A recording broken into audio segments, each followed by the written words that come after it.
Chers amis, chers camarades, depuis 40 ans, les nôtres veulent donner à notre pays un front national pour l'unité française, contre tous les maux qui l'accablent. C'est notre principe d'action au-delà d'être le nom de notre mouvement. Face à ceux qui aujourd'hui, comme hier, veulent briser cette unité nationale, résister est non seulement le droit des Français, c'est encore et surtout leur devoir. Car que deviendrait la France si, infidèle à son histoire, elle consentait à renoncer devant la force indigne? La France ne reconnaît de pouvoir que celui guidé par la raison du droit, celle de la souveraineté nationale et populaire, de la dignité, de la justice sociale. En 1940, le pouvoir de l'occupant incarnait cette force indigne, et sa raison bien à lui, non celle du droit, mais celle du plus fort. La France s'en est libérée, reconquérant sa souveraineté. Parmi ceux qui assurèrent la victoire finale de notre pays furent les résistants, foule anonyme mais rouage essentiel du sursaut national. Nous leur rendons aujourd'hui hommage, et en particulier ceux qui devinrent les 50 otages dont le patriotisme leur fit perdre la vie. Avec ces 16 otages tués en octobre 1941 et quelques 80 exécutions au total durant la guerre, le Champ du Bel incarne l'un des hauts lieux de cette période tragique pour notre histoire nationale. Ici, les patriotes français sont tombés sous les balles de l'occupant. 70 ans après, leur sacrifice n'est pas oublié.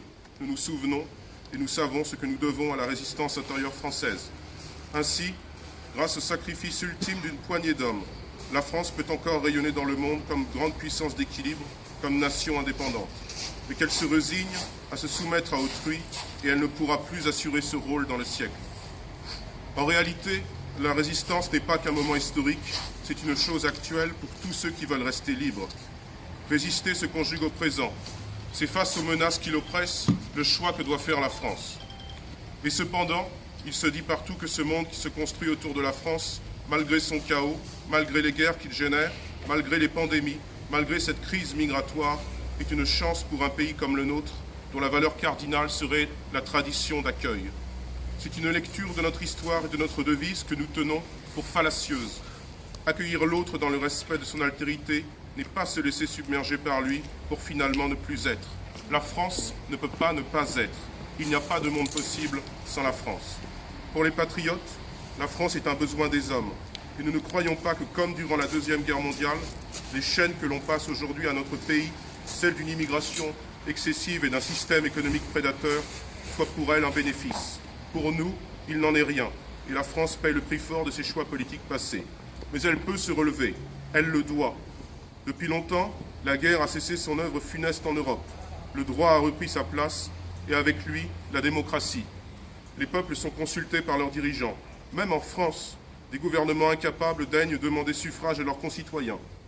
Alors n'oublions pas ce droit qui reste encore une chance, faisant à sa manière de notre bulletin de vote une arme de résistance. Résistons, vive la France, vive la résistance.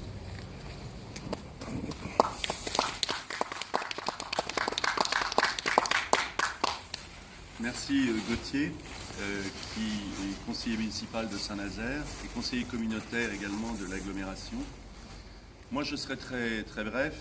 Je dirais simplement que dans certaines circonstances, les lignes de démarcation idéologique, les divisions politiques tombent lorsque la patrie est en danger.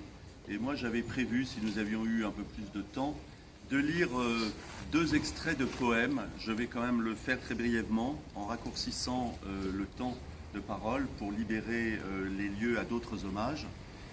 C'est le poème d'Aragon qu'il avait écrit en 1943 pour appeler à l'unité de tous les Français, la rose et le réséda, où il a cette formule célèbre, celui qui croyait au ciel et celui qui n'y croyait pas, tous deux adoraient la belle, prisonnière des soldats, lequel montait à l'échelle, lequel guettait en bas, celui qui croyait au ciel, celui qui n'y croyait pas, qu'importe comment s'appelle cette clarté sur leurs pas.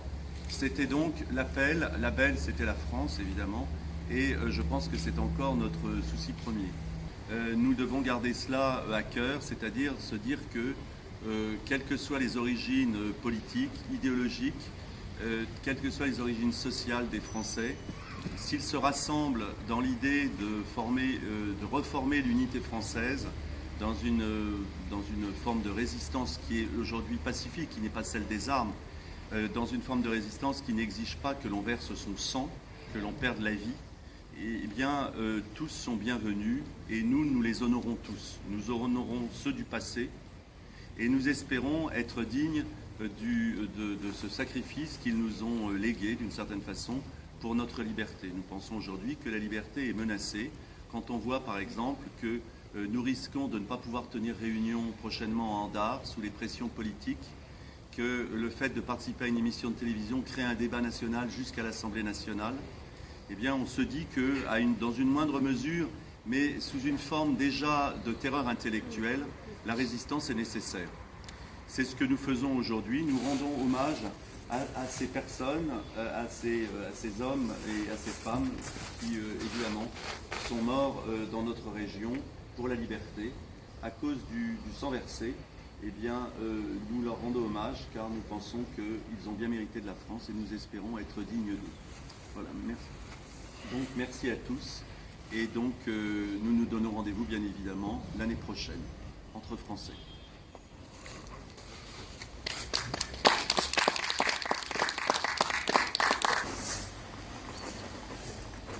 C'était inadmissible que vous veniez ici et poser une Bien, nous sommes venus... avec des mots très durs d'ailleurs, il parlait des bourreaux, c'est comme si les bourreaux revenaient à la tombe.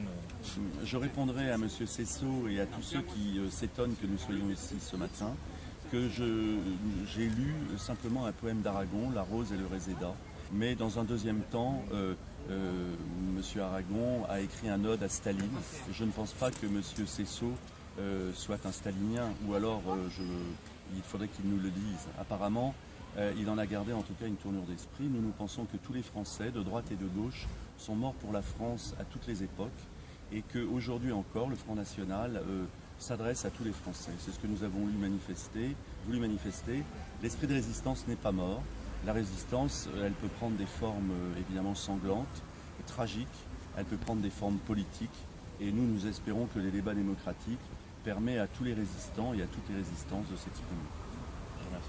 Merci.